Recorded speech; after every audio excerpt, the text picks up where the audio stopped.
Yeah.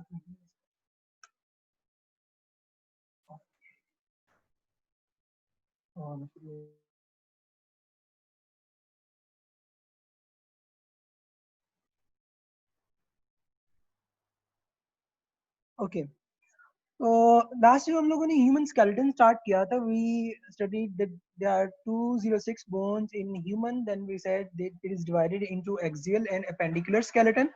ठीक हो गया. उसके बाद जो है हमने ह्यूमन स्केलेटन देखा, ठीक है, और देन एक्सियल स्केलेटन हमने पढ़ लिया था. एक्सियल स्केलेटन में हमने देखा था कि जी स्कल है, वर्टिब्रा है, रिब केज है. स्कल हमने पढ़ लिया था. स्कल को हमने कहा था further divided into head, facial and ear ossicles. ठीक हो गया. और फर्दर अगर हम मूव करते हैं तो हमने कहा था कि जी जो हेड में 29 बोन्स होती हैं, और क्रेनियल हमारे पास 8 है, फेशियल 14 है, ईयर ऑसिकल 6 होती हैं, और हाइब्रिड जो है वो 1 है, और in the form of 2 pair होती हैं. किस तरह से थी ये आप देखिएगा. ये हमारे पास क्रेनियल है. ठीक हो गया. ओके, तो क्रेनियल के अंदर जो है हम लोगों ने अ, देखा था कि जी दो पार्ट्स में डिवाइडेड है, पेयर्ड है, अनपेयर्ड है. ठीक है. पेयर्ड में मैंने अनपेयर्ड में मैंने आपको फार्मूला बताया था, आपने शॉर्ट शॉर्ट ट्रिक याद रखनी है. FOSE force. ठीक है. फोर्स क्या थी?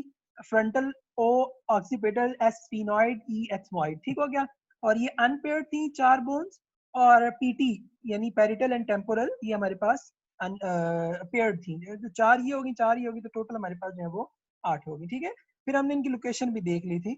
उसके बाद हमारे पास ईयर ऑसिकल्स हैं. ईयर ऑसिकल्स के अंदर हमने कहा था कि there are sorry facial bones हैं. फेशियल बोन्स हमने कहा था देयर आर 14 फेशियल बोन. मैंने हिंट आपको बताई थी कि हमारे पास जो है वो जो यहाँ पे क्रेनियल के अंदर कम है वो पेयर्ड है, यहाँ पे जो ज्यादा है वो पेयर्ड है.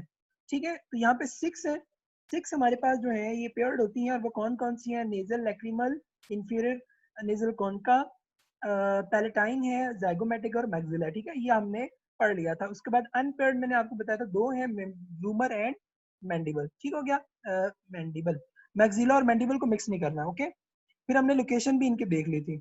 उसके बाद हमारे पास ईयर ऑसिकल्स हमने कहा था ये कान के अंदर जो है वो पर्दे के बिल्कुल साइड पे करके 3 हड्डियां पड़ी हुई हैं. ठीक है. और ये हमने कहा था ये वाली होती हैं, जिसमें मेलियस, इंकस और स्टेपीज थी. और आपको पता है कि इंसानों में 2 कान होते हैं, तो इसका मतलब है दो दो मेलियस होंगी, 2 मेलियस होंगी, 2 इंकस होंगी, और 2 ही स्टेपीज होंगी. ठीक है, स्टेप्स होंगी.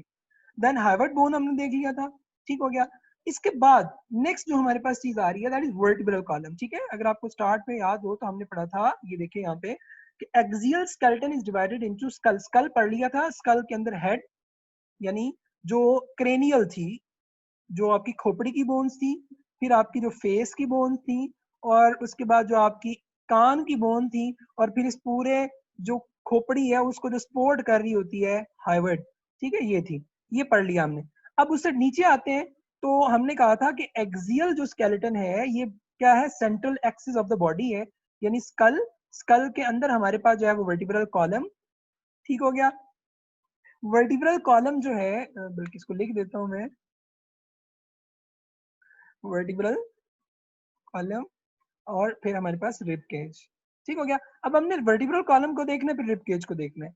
वर्टिब्रल कॉलम की अगर हम बात करेंगे, तो वर्टिब्रल कॉलम रीढ़ की हड्डी जिस तरह आप कहते हैं. ठीक है. इसमें हमारे पास जो है 4 बेसिकली रीजन होते हैं. ठीक है. मगर आपके बुक में उसको 5 कहा हुआ है, किस तरह से वो एक्सप्लेन करता हूँ तो आपको पता चल जाएगा. अच्छा, इसमें टोटल जो है वो आपने याद रखना है 33 बोन्स होती हैं, 33 वर्टिब्रा है. ठीक है.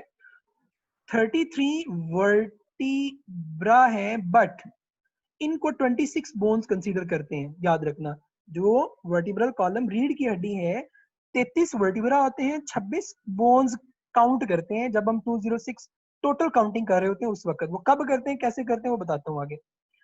पहला है हमारे पास क्रेनियल, सॉरी सर्विकल. ठीक हो गया. सर्विकल वर्टिब्रा होते हैं जी 7, आपने नंबर याद रखना है. ठीक. उसके बाद थोरेसिक है, ये हमारे पास 12 होते हैं. उसके बाद ल्यूम्बर है हमारे पास, ये हमारे पास 5 होती हैं. उसके बाद सैक्रल हमारे पास 5 है, और कॉसिजियल या कॉसेक्स भी इनको कहते हैं. ठीक हो गया. Cos x bones. ठीक है, या कॉसेक्स वर्टिब्रा, ये 4 होती हैं. अच्छा, अब गौर से सुनना जरा. इनको, सैक्रल को और कोसिजियल को हम क्या कहते हैं, पेल्विक बोन्स। ठीक हो गया। अब इसको याद कैसे रखेंगे, अब ये देखो सी सर्विकल, एस फॉर 7, तो सी की आवाज आ रही है तो ये क्या हो जाएगा, सी सर्विकल और सीन से याद रख लो 7। ओके हो गया। थोरेसिक, टी फॉर 12, नंबर 5 ये याद वैसे रह जाना है। ठीक हो गया। उसके बाद जो पेल्विक है ये टोटल 9 होती हैं और दो हिस्सों में डिवाइडेड होती है, एक होती है सैक्रल पहली 5 और उसके बाद अगली 4 जो है वो टोटल कितनी होगी 9। तो अगर आप इसको टोटल ओवरऑल काउंट करेंगे तो ये 33 वर्टिब्रा हमारे पास आ जाते हैं। ठीक हो गया। ये आपने याद रखना है, ये 33 वो वर्टिब्रा हैं जो कि आपके वर्टिब्रल कॉलम यानी रीढ़ की हड्डी बना रहे होते हैं, वर्टिब्रल कॉलम सर बना रहे होते हैं। जी सर ओके। तो हम बात कर रहे थे, हमने कहा जी कि हमारे पास सर्विकल वर्टिब्रा है, थोरेसिक है। सर्विकल मैंने बताया आपको, इसको याद रखने का तरीका मैंने क्या बताया जी, कि सा की जो आवाज 7 सर्विकल, थोरेसिक है T12 है, नंबर 5 है और पीछे हमारे पास सैक्रल वर्टिब्रा यानी 5 होते हैं और कोसिजियल जो है वो 4 होते हैं। ठीक है। और इनको कलेक्टिवली जो है वो पेल्विक बोन्स जो है वो कहते हैं। अब आपने याद रखना है कि ये किस तरह से होते हैं। ठीक है। हम इनको नंबरिंग करते हैं किस तरह से, कि जब आप लोग मेडिकल में पहुंचेंगे इंशाल्लाह तो वहां पे आप लोग इनकी नंबरिंग करते हैं C1, C2, C3, इस तरह ये C7 तक जाएगी। ठीक है। ये आ जाती है, इसको हम कहते हैं सी सर्विकल होता है और 1 2 3 7 वर्टिब्रा होते हैं। फिर इस तरह आगे 12 स्टार्ट हो रहा है, थ्रेसिक स्टार्ट हो रहा है तो ये आ जाएगा अब T1। ठीक है। उसके बाद T2 आ जाएगा, इसको आप T8 भी काउंट कर लेते हैं। ठीक है। T8, T9, T10, इस तरह सो ऑन आगे ये चलता जाएगा। और आप ये खुद देखना है कि अब ये 7 में 12 ऐड करें तो ये कहाँ तक जाएगा। ठीक हो गया। क्योंकि एंटी टेस्ट में बड़ी एक मजे की चीज इसमें से पूछी जाती है। ठीक है। और वो क्या होती है, वो पूछते होते हैं कि जी जो थोरेसिक है ना, थोरेसिक जो है वो कौन से वर्टिब्रा से है, तो स्टूडेंट अक्सर पता क्या करते हैं, वो कहते हैं जी T1 से T12 तक। ठीक है। एक्चुअल में ये T8 से आगे है, क्योंकि 7 तो पहले वर्टिब्रा हो गया ना, तो उसने वर्टिब्रा पूछी हमें, उसने ये तो नहीं कहा कि थोरेसिक हमारे पास रीजन है। ठीक हो गया। तो ये आपने याद रखना है। बहरहाल अभी फिलहाल इसको याद रखने की ऐसे जरूरत नहीं है। ठीक है। ये एंटी टेस्ट में ही पढ़ेंगे हम लोग, मैंने जस्ट आपको बताया है, मगर आपने नंबर्स याद रखने हैं कि कितने होते हैं। अच्छा जी। उसके बाद ये देखिएगा जरा, ये आपकी बुक की डायग्राम मैंने ऐड की हुई है जिसमें ये देखो C1, C2, C3, C4 ये शुरू हुआ, फिर उसके बाद T1 ये सारा बता रहा है, 12 तक आ रहा है, उसके बाद नंबर 5 तक आ रहा है, फिर उसके बाद सैक्रल है। और अब यहाँ पे ये जो रीजन होता है ना, ये वाला, ये पेल्विक रीजन होता है। इसकी सराउंडिंग में इस तरह से क्या होती है, पेल्विक बोन होती है। ठीक है। वो आगे बढ़ते हैं। तो याद रखना कि ये जो आखिरी बोन्स होती है ना, सैक्रम और कॉसेक्स, ठीक है, ये फ्यूज्ड बोन्स होती हैं, यानी सैक्रम 5 और 4 जो है वो कॉसेक्स ये फ्यूज कर जाती है यहाँ पे। ठीक है। और फ्यूज करके 2 बोन हम इनको कंसिडर करते हैं। तो जो मैंने आपको स्टार्ट में बताया ना कि 26 बोन्स होती हैं, आप 33 में से पहले ही हमारे पास कितनी थी, अब यहाँ पे इसको टोटल कर लें, 7 और 12 19 हो गया, 19 में 5 ऐड करें कितना हो गया, 24 हो गया हमारे पास। ठीक हो गया। और उसके बाद हमारे पास 5 और 4, अब 5 और 4 को ऐड करते हैं तो हमारे पास ये बनता है टोटल 30, यानी 5 और 4 ऐड किया 33। अब मैंने क्या कहा है कि आपने इसमें से ये 9 है तो हम इसको 2 कंसिडर करना है, तो हम इसमें कितना माइनस करेंगे, 7 माइनस करेंगे। जब इसमें से 7 माइनस करेंगे तो ये हमारे पास कितना आ जाएगा 26। तो ये 26 बोन्स थी जो मैंने स्टार्ट में आपको बताई। ठीक है। तो इनको वर्टिब्रा को बोन्स जब हम कंसीडर करेंगे, जब हम नंबरिंग कर रहे होते हैं ना 206 की, तब हम उसको 26 काउंट करते हैं, हम उसको 33 काउंट नहीं करते हैं, ये याद रखना है। और ये उसका एक साइड व्यू दिखाया हुआ है, ये हमारे पास उसका बैक व्यू हमारे पास जो है वो उसमें दिखाया हुआ है। ठीक हो गया। अच्छा जी। ये वर्टिब्रल कॉलम की बोन्स हो गई हैं। अब इसमें 2 3 चीजें और भी हैं वो याद रखनी है, वो क्या है कि जो हमारे पास है ना C1, ठीक हो गया, जो हमारे पास है C1 और C2, एक को हम कहते हैं एटलस और एक को हम कहते हैं एक्सिस। जो पहली होती है ना C1 को कहा जाता है एटलस, और C2 जो होती है यानी ये एक वर्टिब्रा है। ठीक, ये दूसरा वर्टिब्रा है। तो ये एक दूसरा वर्टिब्रा, ये काफी सारे वर्टिब्रा पड़े हुए हैं एक दूसरे के ऊपर। तो असल में पहला जो वर्टिब्रा होता है और जो दूसरा वर्टिब्रा होता है, पहले को एटलस कहते हैं, दूसरे को एक्सिस कहते हैं।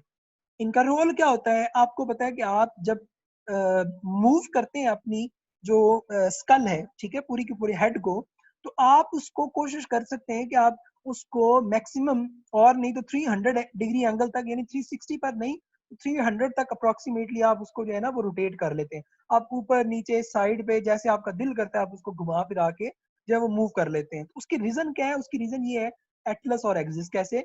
ये देखें जरा यहाँ पे, ठीक है, यहाँ पे ये ऊपर एटलस पड़ी हुई है, नीचे एक्सिस पड़ी हुई है। और एक्चुअल में क्या होता है कि इसके सेंटर में एक और ये जो आपको नजर आ रहा है ना, ये डेनस रीजन, ये याद रख लें तो अच्छी बात है, नहीं याद रखेंगे तो कोई हर्ज नहीं है। ये सिर्फ आपको ये बताना, इसमें पर्पस ये है कि ये एक्सिस इस एटलस के अंदर, यानी ये आपका है ना एक्सिस है, तो ये एटलस है, तो ये इसका जो डेनस रीजन है ये इस होल के बाहर से जो है वो इस तरह निकल आएगा और ये इस तरह एक्ट करता है। और आप इसके ऊपर जो है ना ऐसे जिधर मर्जी अपनी गर्दन, अब जिधर मर्जी का मतलब ये नहीं कि आप अपनी गर्दन को ऐसे घुमाई जाएंगे नहीं, तो एक सर्टेन एंगल तक आप उसको क्या कर सकते हैं, ऐसे घुमा सकते हैं। ठीक है, तो ये एटलस और एक्सिस इसलिए उसको नेम दिया because it is actually the reason for the movement. ठीक हो गया? अच्छा जी, यहाँ पे कुछ कंफ्यूजन है, शाबाश तुम मुझे बताएं। 8, 9 और 10 यानी 8, 9, 10 ये कहते हैं फॉल्स। फॉल्स क्यों कहते हैं? क्योंकि ये देखो ये बोन आ रही है, ये डायरेक्ट नहीं जुड़ी होती, ये आपस में ऐसे ना जुड़ के, ये तीनों, ये गौर से देखिएगा जरा, ये तीनों आपस में फ्यूज होके तो फिर एक कार्टिलेज के थ्रू जुड़ जाती हैं इसके साथ। ठीक हो गया? इसको हम कहते हैं कार्टिलेज, कोस्टल कार्टिलेज कहते हैं इसको, इसके थ्रू जुड़ जाती हैं। और आखिरी दो जो पेयर होते हैं ना वो फ्री फ्लोटिंग होते हैं। आखिरी दो पेयर का हमारे पास फ्री फ्लोटिंग इस तरह से कि ये यहाँ से एक इस तरह इधर और ऐसे, ये ऐसे मतलब फ्लोट कर रहे होते हैं बिहाइंड पे, ये फ्रंट पे आके अटैच नहीं हो रहे होते। ठीक है, ये आपने याद रख लेना। तो ओवरऑल हमारे पास, ठीक है, ओवरऑल हमारे पास क्या हुआ कि 12 पेयर्स थे हमने कहा। फिर हमने कहा कि जो हमारे पास 12 पेयर्स हैं तो उसमें 1 से लेकर, ठीक है, 2, 3, 4, 5, 6 और 7, ये 7 क्या है? ट्रू। उसके बाद 8, 9 और 10 जो पेयर है वो क्या है? फॉल्स। उसके बाद 11 एंड 12 ये हमारे पास क्या है? इसको हम कहते हैं फ्री फ्लोटिंग। ठीक हो गया? ठीक है, इसको हम क्या कहेंगे? Free floating. ये आपने याद रखना है। ओके, अच्छा, उसके बाद ये रिब्स की हमारे पास बोन्स हैं जो कि हमारे पास क्या कर रही होती है? रिब के जो है वो बना रही होती हैं। ठीक है, यहाँ तक अगर हम देखेंगे तो ये हमारे पास आपका जो एक्सियल स्केलेटन हमने स्टार्ट किया था वो कवर हो रहा है। कि एक्सियल स्केलेटन में हमने कहा स्कल, स्कल की हमने बोन्स पढ़ ली, फिर वर्टिब्रल कॉलम की हमने पढ़ ली और रिब केज की पढ़ ली। ठीक हो गया? यहाँ पे अगर आपका कोई क्वेश्चन है शाबाश तो पूछे, रेज हैंड करें। है हमारे पास कि जो अपेंडिकुलर स्केलेटन है, we said in appendicular skeleton there exist appendages यानी आर्म्स एंड लेग्स। ये हमारे पास आपको पता है टांगे, ये हमारे पास क्या है? आर्म्स है। ठीक हो गया? और उसके बाद ये यहाँ से इनको जो सपोर्ट कर रही होती हैं, एक्चुअल में ये जो सपोर्टिंग पार्ट्स होते हैं ना ये वाले, इनको हम कहते हैं पेक्टोरल गर्डल। और ये वाला जो रीजन होता है इसको हम कहते हैं पेल्विक गर्डल, पेल्विक गर्डल। ठीक हो गया? उसके बाद ये, इसके बाद ये वाला जो पोर्शन होता है इसको हम कहते हैं फोरलिम यानी पेक्टोरल गर्डल के साथ। मैं इसको साथ लिख देता हूँ ताकि आपको याद रखने में आसानी रहे। ठीक है, मैंने क्या बताया? ये वाला जो रीजन है ये है पेक्टोरल गर्डल। ठीक हो गया? और ये वाला जो रीजन है ये हमारे पास क्या है? फोरलिम। उसके बाद ये वाला जो पोर्शन है हमारे पास, ये वाला, इसको हम कहते हैं पेल्विक गर्डल। और ये नीचे वाला जो होता है इसको हम कहते हैं हाइंड लिम्ब। ठीक हो गया? अब ये देखें जरा, ये मैंने बताया आपको pectoral girdle, pelvic girdle, four limbs, hind limbs होते हैं। कैसे होते हैं? नहीं, पहले पेक्टोरल गर्डल को देखते हैं। ये देखें, अब मैंने लेबल डायग्राम आपको पुट कर दी है। ठीक है, इसमें ये जो क्लेविकल बोन, ये वाली जो मैंने अभी आपको बताया क्लेविकल बोन, इसको कॉलर बोन भी कहते हैं, इसको मैंने बताया खूबसूरत बोन भी कहते हैं। ठीक हो गया? तो ये आ गई ब्यूटी बोन। ठीक हो गया? तो ये एक्चुअल में आपकी ब्यूटी बोन। उसके बाद ये आपका जो रीजन नजर आ रहा था ना, ये वाला सारा, ठीक है, इसको हम कहते हैं स्कैपुला। अच्छा, इसमें एक थोड़ी सी मैं चीज बताता जाता हूँ। एक आप लोगों ने मे भी सुना होगा सुप्रा स्कैपुला भी होता है। ठीक होगा? सुप्रा स्कैपुला असल में ये वाली जो बोन होती है ना, ये स्कैपुला है और इसके बिहाइंड में ना, इसके साथ स्कैपुला के साथ फ्यूज्ड फॉर्म के अंदर होती है, मगर ह्यूमन के अंदर ना वो रिड्यूस्ड होती है। यानी ह्यूमन के अंदर कुछ बुक्स में इनिशियली उसको जो है वो as a part of bone consider कर लिया जाता था, मगर अब जो है उसको आप कह सकते हैं कि बोन का पार्ट उसको स्कैपुला ही कंसीडर करते हैं, ठीक है, उसको यानी वही एक ही बोन कंसीडर करते हैं, ठीक है। तो ये आपने याद रखना है। तो हमने क्या कहा, पेक्टोरल गर्डल में क्लेविकल बोन और स्कैपुला आ जाता है। उसके बाद ये आपको एक बड़ी सारी बोन नजर आ रही है, that is called as humerus. Humerus के बाद हमारे पास क्या होता है, दो बोन्स होती हैं, फ्यूज, अल्ना और रेडियस, ठीक हो गया। अब ये आपने जो है वो याद रखना है कि जो अंगूठे वाली साइड पे ना, ये थंब है आपका, जो थंब वाली साइड पे है इसको हम कहते हैं रेडियस, ठीक हो गया। और जो अंदर वाली साइड पे होती है उसे हम कहते हैं अल्ना, ठीक है। ये याद रखना है। दोबारा अपने अपने हाथों को अगर आप लोग गौर से देखेंगे ना, ठीक है, तो आपके जो बिल्कुल जो थंब है, अंगूठा है, उसकी साइड पे जो बोन है, that is called as radius and inner side पे is called as ulna. Inner side वाली अल्ना होगी, ये आपने याद रखना है, ठीक हो गया। अब मैं इनके नंबर लिखता हूँ, अच्छा सॉरी, उसके बाद दूसरा आ जाता है रेडियस अल्ना के बाद, ये आपका आ गया ये वाला जो है रिस्ट का जो रीजन होता है, इसको हम कहते हैं कार्पल्स, ठीक हो गया। उसके बाद जो है आपकी पाम का जो रीजन होता है उसको हम कहते हैं मेटाकार्पल्स, और जो आपकी फिंगर्स का रीजन होता है उसको हम कहते हैं फ्लेंजेस, ठीक हो गया। तो ये आपका जो, जिसको पंजाबी में हम गुट कहते हैं ना, यानी रिस्ट जो है, ठीक है, ये होता है कार्पल्स, ठीक हो गया। उसके बाद जो आपकी पाम होगी, हथेली होगी, उसको हम उस रीजन के अंदर जो बोन सपोर्ट कर रही होती है उन्हें हम कहते हैं मेटाकार्पल्स, और उसके बाद होती है फ्लेंजेस। अब ये कितनी होती हैं, अब गौर से देखें, जरा इसको गौर से सुनना। एक फोर लिम्ब की बात करेंगे तो एक क्लेविकल होती है, एक हमारे पास स्कैपुला है, एक ह्यूमरस है, एक ही अल्ना है, एक ही रेडियस है। कार्पल जो है वो हमारे पास होती हैं 8 कार्पल्स होती हैं, ठीक हो गया।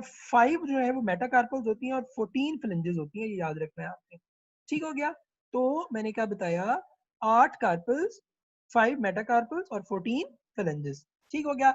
अच्छा मैं आपसे यहाँ से एक मजे का क्वेश्चन पूछता हूँ जरा, ठीक हो गया, जिसको हम क्या कहते हैं, फीमर। फीमर जो है एक्चुअल में यहाँ से बॉल लाइक एंडिंग के थ्रू क्या होती है, यहाँ पे ऐसे अटैच हो जाती है ऐसे, और ये हाइंड लिम्ब बनाती है, किस तरह से, इस तरह से, ठीक हो गया। ये देखो जरा गौर से दोबारा, ठीक है, ये इलियम हो गई, उसके बाद ये ईसियम हो गई, ये हमारे पास प्यूबिस हो गई, और ये हो गई एसिटिबुलम यानी सॉकेट। उसके अंदर ये जो बड़ी बोन आ रही है जिसको हमने कह दिया फीमर। उसके बाद एक और बोन होती है यहाँ पे, इसको हम कहते हैं पटेला, डोंट कॉल इट पटियाला, ठीक है, ये हमारे पास पटेला होता है, ठीक है। उसके बाद हमारे पास टिबिया होती है और फेबुला होती है। अब आपकी जो लेग्स की इनर साइड पे होती है ना, दोनों टांगों की इन साइड पे, दोनों टांगों की इन साइड पे जो बोन होगी, यानी आप ये कह सकते हैं कि जो इनर रीजन के अंदर होती है, that is called as tibia, और बाहर वाली साइड पे होगी फेबुला, फिबुला, ठीक है, ये याद रखना है। उसके बाद जिस तरह आपका हाथ था तो उसका रिस्ट का रीजन था, इसी तरह आपका जो लेग्स होते हैं उनका भी रिस्ट का रीजन होता है, दैट इज हैविंग 7 टॉर्सल्स। यहाँ पे फर्क याद रखना, वहां पीछे था 8 कार्पल्स थे, यहाँ पे 8 टार्सल्स है। टी फॉर टो से याद रख लो टार्सल्स, ठीक है, 7 सॉरी टार्सल्स है, ठीक है। 8 कार्पल्स 7 टार्सल्स, ठीक है, 8 कार्पल्स हाथ में, रिस्ट में, 7 यहाँ पे होते हैं। उसके बाद बाकी सेम है, 5 मेटाकार्पल्स हैं और 14 फ्लेंजेस है, ठीक है। और अगर आपसे ये पूछा जाए कि ह्यूमन के हाइंड जो लोअर लिम्ब होता है या हाइंड लिम्ब होता है, उसके अंदर कितने फ्लेंजेस होती हैं, ठीक है, तो क्या नाम है, ये